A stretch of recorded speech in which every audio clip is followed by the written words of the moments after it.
আসসালামু আলাইকুম রহমতুল্লাহ। রামিসা নামক যে মেয়েটাকে হত্যা করা হলো, ধর্ষণ করা হলো, তার বাবা বলছে যে আমি বিচার দিব না। কেন বিচার দিবেন না? যে আপনাদের তো বিচার করার কোনো রেকর্ড নেই। অতীতে আমরা বহু শিশু ধর্ষণ দেখেছি, কিন্তু কোনদিন বিচার তো দেখিনি। বিচার দিয়ে লাভ কি? বিচার তো পাবো না। আমি বিচার দিব না।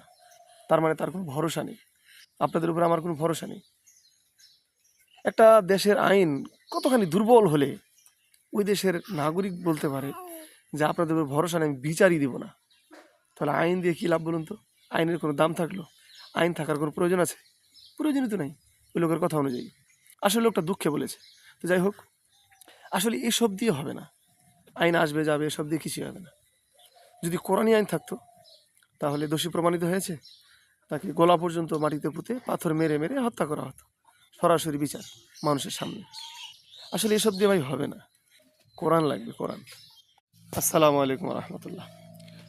রামিসা নামক যে মেয়েটাকে হত্যা করা হলো, ধর্ষণ করা হলো, তার বাবা বলছে যে আমি বিচার দিব না। কেন বিচার দিবেন না?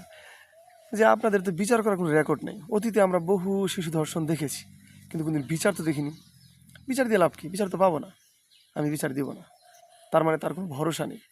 আপনাদের উপর আমার কোনো ভরসা নেই। একটা দেশের আইন কতখানি দুর্বল হলে ওই দেশের নাগরিক বলতে পারে যে আপনাদের উপর ভরসা নেই, আমি বিচারই দিব না। তাহলে আইন দিয়ে কী লাভ বলুন তো? আইনের কোনো দাম থাকলো?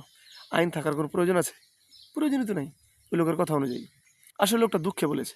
তো যাই হোক, আসলে এসব দিয়ে হবে না। আইন আসবে যাবে, এসব দিয়ে কিছুই হবে না। যদি কোরআনী আইন থাকতো তাহলে দোষী প্রমাণিত হয়েছে, তাকে গলা পর্যন্ত মাটিতে পুঁতে পাথর মেরে মেরে হত্যা করা হতো। সরাসরি বিচার মানুষের সামনে। আসলে এসব দিয়ে ভাই হবে না। কোরআন লাগবে, কোরআন।